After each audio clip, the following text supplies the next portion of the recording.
सारे रिश्तों का एक बोझ स्त्री पर होता है, मायका हो या ससुराल। अगर पति अच्छा नहीं है तो उसे कहीं स्थान नहीं मिलता।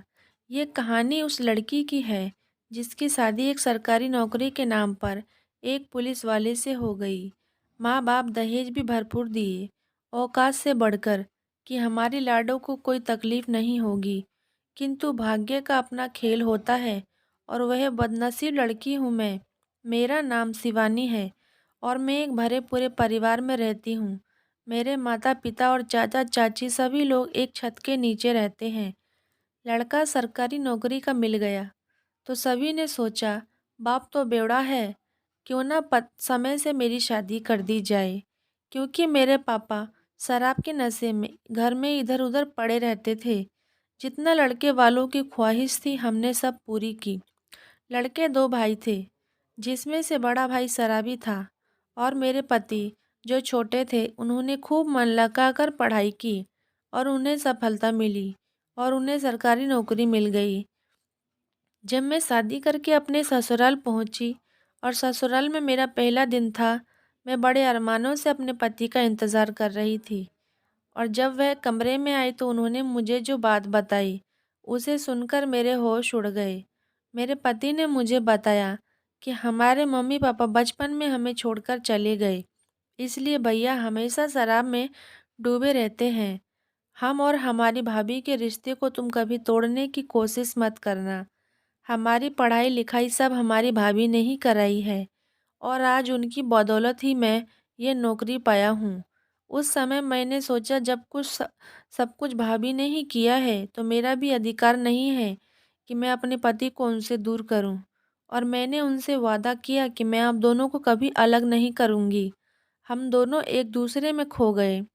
कुछ दिन तो सब कुछ ठीक ठाक चल रहा था, लेकिन मेरे पति की भाभी को, यानी कि मेरी जेठानी को, यह सब बात बिल्कुल भी अच्छी नहीं लगी। उन्होंने ताने मारने शुरू कर दिए। भाभी रोज रोज हमें ताना सुनाया करती थी। इस बात से दुखी होकर मेरे पति मुझसे थोड़ी थोड़ी दूरियां बनाने लगे और मेरे से बात पे नाराज होने लगे। एक दिन तो हद ही हो गई, जब मैंने देखा कि अपनी भाभी के साथ सो रहे थे मेरे पति। जब मैं उनके खिलाफ झगड़ा करने लगी तो वह उल्टा मुझे ही मारने लगे। अभी शादी को कुछ समय ही हुआ था और मुझे पता चला कि मैं माँ बनने वाली हूँ, और इस बात की चिंता मुझे और बढ़ गई। और मैंने जब पति से कहा कि मैं माँ बनने वाली हूँ तो मेरे पति खुश होना तो दूर, वह कहने लगे पता नहीं किसका है। इस बात पर मैं बहुत रोने लगी। जब मेरी ज़िंदगी का एक एक दिन बहुत भारी कट रहा था, मानो मेरी ज़िंदगी का हर एक मिनट हर एक घंटा बर्बाद हो गया हो। एक दिन मेरे जेठ जी ने मुझसे पानी मांगा और मैंने उन्हें पानी ले जाकर नहीं दिया तो मेरे पति आए और मुझे मारने लगे और छोड़ने की धमकी देने लगे कि यहाँ रहना है तो सबकी सुननी पड़ेगी। मैंने मायके वालों से भी कुछ नहीं कहा, मैं उनसे कुछ नहीं कह सकती थी। मम्मी तो रोज पापा को नशे की वजह से झेलती थी, लेकिन ये तो बगैर पिए ही मुझे मारते पीटते थे। लोग सरकारी नौकरी के नाम पर दहेज भी लेते हैं और शोषण भी करते हैं। लड़की कमज़ोर नहीं होती। हमारी समझ से यदि लड़की को अपने पैर पर खड़ा कर दिया जाए तो यह समस्या अपने आप खत्म हो जाएगी। हर किसी को प्यार नसीब नहीं होता। जिंदगी का हर पन्ना खूबसूरत हो यह ज़रूरी तो नहीं। ऐसे ही समय बीता और मैंने एक चाँद से बेटे को जन्म दिया। मेरे बेटे के जन्म के बाद सारे रिश्तेदारों में, पड़ोसियों में सिर्फ मेरे पति और मेरी ही चर्चाएं थी। कुछ दिनों तक तो सब कुछ ऐसे ही चलता रहा जैसे मानो कुछ हुआ ही ना हो, और मेरी जेठानी मेरे बेटे का ध्यान मुझसे ज़्यादा रखती थी। उसकी मालिश करती, सारा काम करती, ताकि वह सबको यह दिखा सके कि मैं कमज़ोर हूँ, मैं कुछ नहीं कर सकती। फिर मेरे पति ने मेरे लिए एक दुकान करवा दी, जिसमें मैं वहाँ बैठकर अपनी सिलाई किया करती थी। और फिर घर पर मेरे पति और मेरी जेठानी की रंगरलियाँ बिल्कुल चालू थी। एक दिन मेरे जेठ जी ने मेरा हाथ पकड़ा और कहा, उन दोनों को साथ में रहने दो और तुम मेरे साथ आओ। यह बात सुनकर मेरे पैरों तले ज़मीन निकल गई। कहाँ जाऊँ, किससे कहूँ और क्या करूँ, कुछ समझ में नहीं आ रहा था। और फिर मेरी ज़िंदगी में एक ऐसा मोड़ आया। अपने बच्चे का ध्यान रखती रही, एक दिन मेरे मायके से मेरे पिताजी और मेरे भाई मेरे हाल चाल पूछने के लिए मेरे ससुराल आ गए। उन्हें देखते ही मेरी आंखों से आंसुओं की धारा बहने लगी और मैंने अपने पापा को गले से लगा लिया। मेरे पापा बोले, पागल, इसलिए तो हमने तेरी शादी एक सरकारी नौकरी वाले लड़के से की थी कि तुम्हें आगे चलकर कोई तकलीफ ना हो।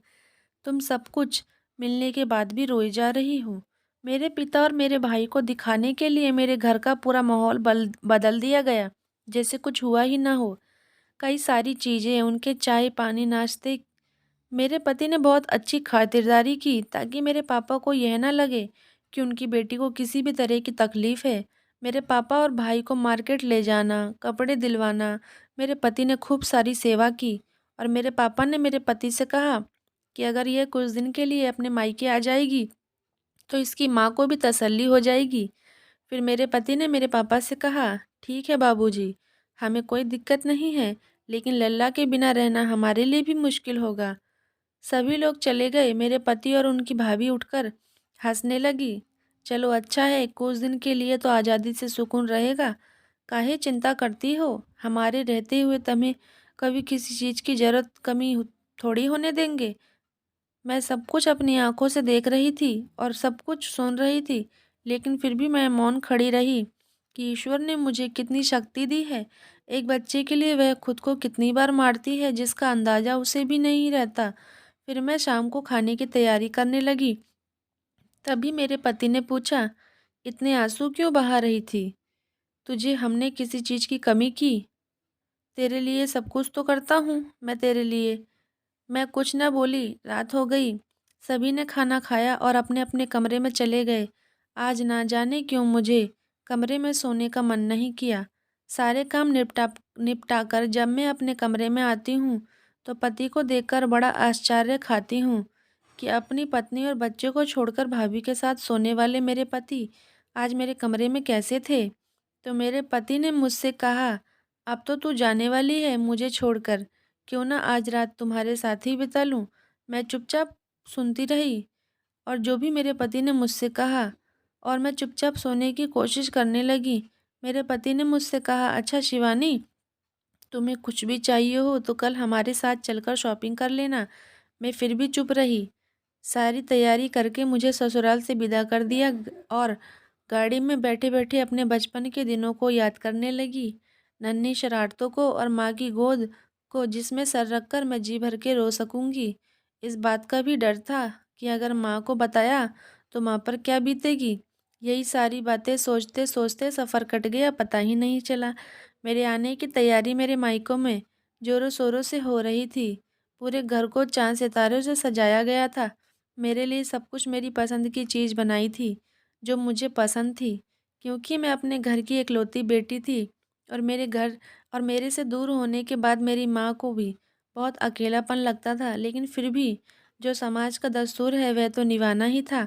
मैं अपनी माँ के लिए कितनी भी प्यारी क्यों ना हूँ, हर किसी को अपनी बेटी का घर तो बसाना ही होता है, उनकी शादी करके उसे जाना ही होता है। मुझे बहुत अच्छा लग रहा था। चारों तरफ मेरी सहेलियाँ, चाचा चाची, दादी सब घेरे हुए मुझे बैठ गई। कोई मेरे बेटे को लेकर खिला रहा था, कोई मुझे पानी पिला रहा था।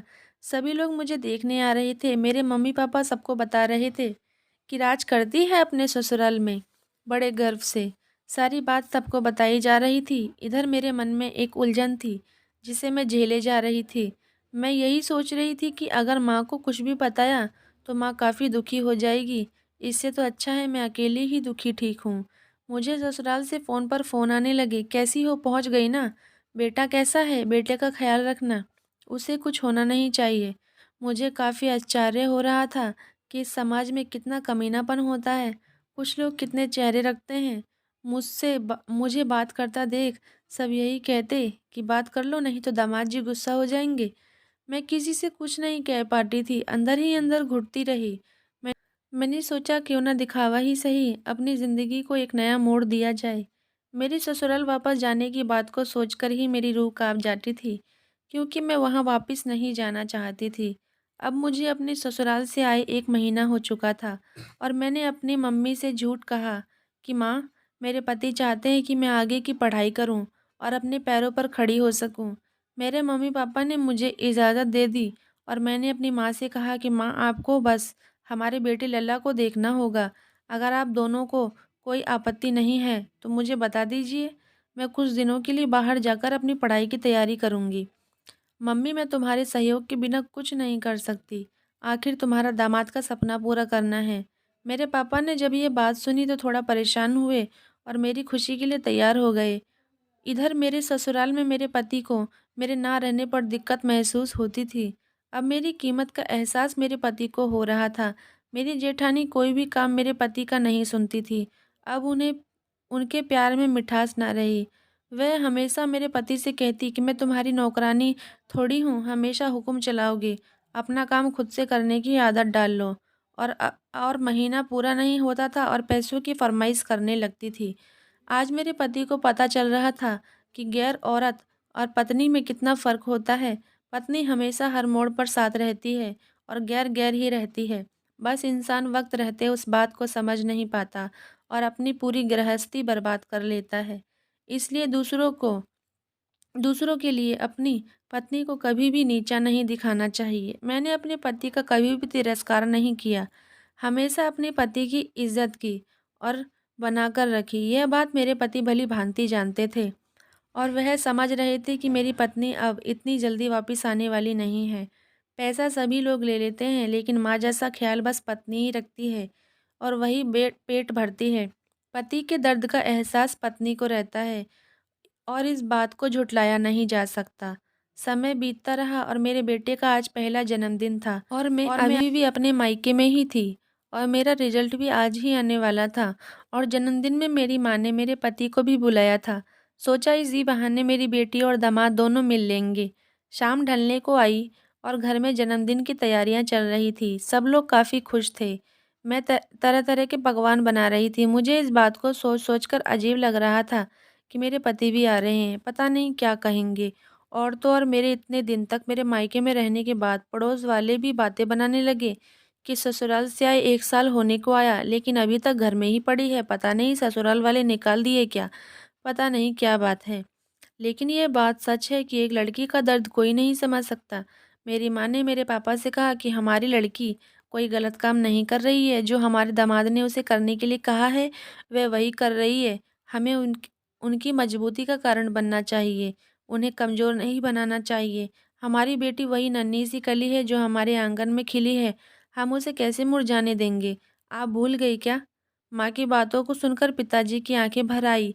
मुझे माफ़ करना शिवानी की माँ, मैं बाकी लोगों की बातों में आ गया। चलो सारी बात छोड़ो, केक काटने का समय हो रहा है और दामाद जी भी आने वाले हैं। आगे की तैयारियां देखते हैं कुछ हुआ कि नहीं।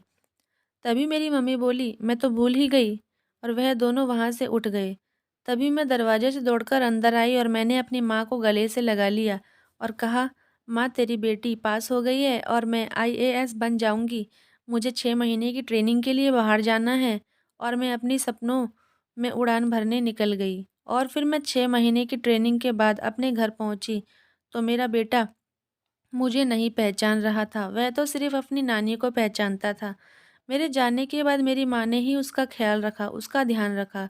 खाने से पीने तक का और समय था मेरे ससुराल वापस जाने का, जहाँ मेरा बीता कल मेरा इंतज़ार कर रहा था।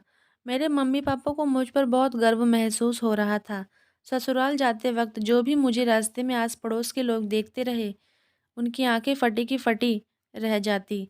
और उधर मेरे पति और मेरी जेठानी को भी पता चल गया, जो लोग मुझसे नफ़रत करते थे, अब वही रिश्ता आगे बढ़ाने की सोच रहे थे। लेकिन मैंने अपने गुज़रे वक़्त को भूलकर ज़िंदगी में आगे कदम बढ़ा लिया था। मुझे सरकार ने नौकर-चाकर, बंगला सब कुछ दिया था। अब मैं और मेरा बेटा साथ में ही रह रहे थे। आज मेरा ऑफ़िस में पहला दिन था और मुझे ज़िंदगी ने जीने का मौका और खुशियाँ दोनों दी थी। और मैं अपने पति के पास ना जाकर मैंने अकेले अपने बेटे के साथ अपना जीवन यापन करने की सोची और मेरे घाव भी वक्त के साथ भर गए। कुछ समय तो सब कुछ ठीक-ठाक चला, लेकिन मेरी जेठानी सिर्फ पैसे लेती, लेकिन मेरे पति को भरपेट खाना भी नहीं देती थी और मेरे पति को ताना मारने लगी, क्या मैं तुम्हारी नौकरानी हूँ? तुम अपनी पत्नी को देखो, कितने ऐश की ज़िंदगी काट रही है, उसके आगे इतने नौकर-चाकर लगे हैं। मैं क्या तुम्हारे लिए यही सब करती रहूँ? और तुम दोनों मर्दों की वजह से मेरी ज़िंदगी बर्बाद हो रही है। मैं समय से पहले बूढ़ी हो जाऊंगी। मेरे कलेजे को यहाँ भुना जा रहा है और तुम दोनों मर्द अब मुझसे बर्दाश्त नहीं होते। यह सारी बात मेरे पति चुपचाप सुन रहे थे और वह भी क्या कर सकते थे। उन्होंने खुद अपने हाथों से अपना घर उजाड़ लिया था,